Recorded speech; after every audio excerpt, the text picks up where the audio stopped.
About 36 years ago, when the systematic genocide of Sikhs began in India, the then Prime Minister of India, Indira Gandhi, was assassinated. And today, 36 years later, India is presenting the same sight today.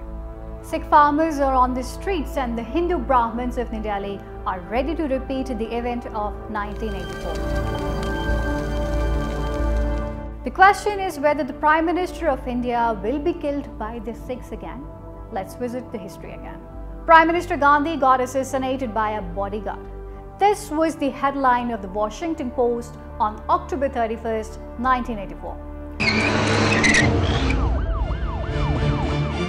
आज सवेरे नई दिल्ली में प्रधानमंत्री के निवास स्थान पर श्रीमती गांधी की हत्या करने की कोशिश की गई।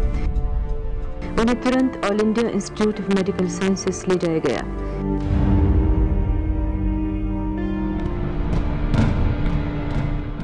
It was Wednesday at 9:29 a.m. when the two Sikh bodyguards, Satwan Singh and Ben Singh, shot Indira Gandhi in the garden of her house on Safdarjung Road, New Delhi, to avenge the genocide of Sikhs during the Operation Blue Star. Viewers, this is Bakhtaar Mahmood and you're watching White News.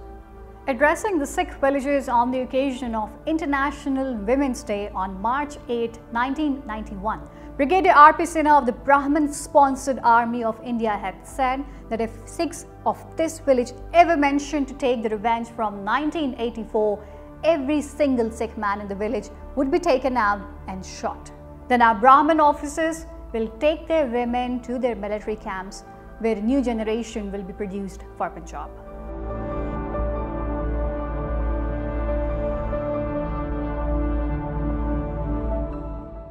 After the partition of India, the Brahmin Hindus of India thought that the Sikhs would be declared as Hindus and would also be forced to become a part of Brahmin caste system. But the Sikh leaders clearly professed that Sikh entails a separate religion and a separate identity, which has nothing to do with Hinduism. This was the day when the Brahmins of India planned the genocide of Sikhs. It was April 13, 1978, when the Indian police opened fire on the Baisakhi festival, injuring and killing a countless number of Sikhs. It wasn't this only. On January 26, 1950, the upper caste Hindus abolished the separate status of Sikhism and introduced Article 25B of the Indian Constitution, which declared Sikhs to be Hindus and forced the Sikh community to abide by the Hindu Marriage Act. It was not at all acceptable by the Sikh community. Sikhs believed in monotheism and calling Sikhs Hindu was the biggest insult to the Sikh religion, but there was only one lion then there in the entire India who could challenge the Brahmin imperialism, and his name was Son General Singh Bhindranwale.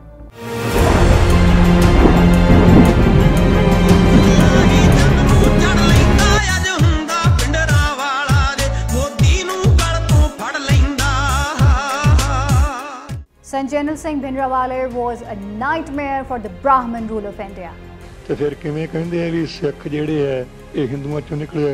Therefore, after the tragedy of 1978, the conspiracy reel began, and one after another, and Son General Singh Bhindranwale began to be portrayed as the terrorist as a result of the conspiracy in action till June 1984.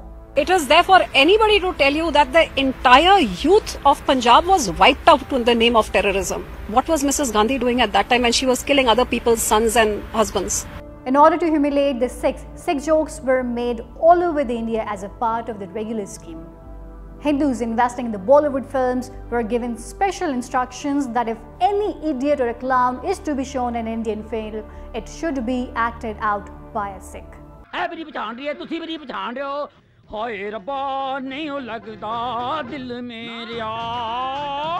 On June 1st, 1984, India's Brahmin-sponsored army launched a regular attack on the Golden Temple, but the fate of the operation had yet to be decided.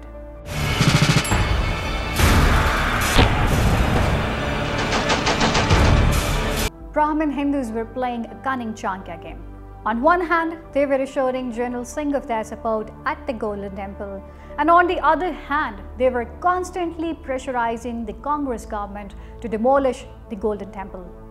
𝐂𝐥𝐬𝐬𝐿 Singh of the Congress has questioned the role of the RSS in the 1984 riots, and this is after this government-appointed panel has recommended the setting up of an SIT to reinvestigate the 1984 riots. And then years of hard work paid off, and it was decided that Sikh Genocide Singh and his associates would be wiped out of a military operation on the very day when the Sikhs would gather at the Golden Temple to commemorate the martyrdom of their Guru 𝐼𝐧𝐝 Dev.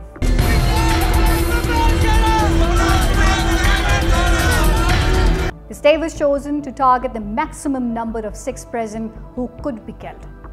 Hundreds of thousands of Sikhs were killed during the Operation Blue Star, but India's total official death poll estimates only about 5,000 to 7,000 deaths. The purpose of narrating all these events in sequence was to uncover the fact that led to the death of Indira Gandhi. On October 31st, Indira Gandhi got killed by her Sikh bodyguards. And why? Because Hindu Brahmins made Indira Gandhi carry out the Operation Blue Star, enacting their Chanakya game. He targetedly gives instructions to finish off every Sikh when he says that the earth shakes when a big tree falls. And then, by pretending to avenge Indira Gandhi's death, genocide of Sikhs was carried out in Delhi for whole 3 years. हमारे घर में ही आ गए थे। पहले तो रात को आके उन्होंने बाल काट दिए और फिर सुबह 6 बजे एकदम से कितने सारे लोग आ गए और बाहर खींच के ले गए। मेरा फादर घायल कर दिया था, पूरा जख्मी हो चुके थे, वो सांस ले रहे थे, वो कह रहे सरदार सांस ले रहा है, उन्होंने उसके पेट में उस टाइम खींच के लोहा मारा। This Sikh genocide spread to more than 40 cities of India after Delhi, and more than 1.5 million Sikhs were martyred. But unfortunately, the so-called Indian media fudges the figures and quotes it in only a few thousands. मामा जी, बापू जी और हमारे कम से कम 10-12 जी थे हमारे। ये मेरी mother बताता है कि पुलिस वाले सामने खड़े हुए थे, वो कह रहे हैं जो करना करो, चाय पी रहे थे वो। It was during this genocide that extremist Indian parties would stop any Sikh walking by and would throw petrol on him. Then burning tires were thrown like necklaces around the necks of the Sikhs, and when the Sikhs were wrapped in burning flames, they were ridiculed by saying, "Look, the Sardar is dancing." ਲੱਖਾਂ ਭੈਣਾਂ ਦਾ ਭਰਾ ਨਾ ਰਿਹਾ, ਮਾਵਾਂ ਦੇ ਪੁੱਤ ਨਹੀਂ ਰਹੇ, ਸੁਹਾਗਣਾਂ ਦੇ ਸੁਹਾਗ ਉਜੜ ਗਏ, ਘਰ ਨਾ ਰਿਹਾ, ਬਰਬਾਦ ਕਰਕੇ ਮੰਗਤੇ ਬਣਾ ਕੇ ਕੱਲ ਦਿੱਤਾ।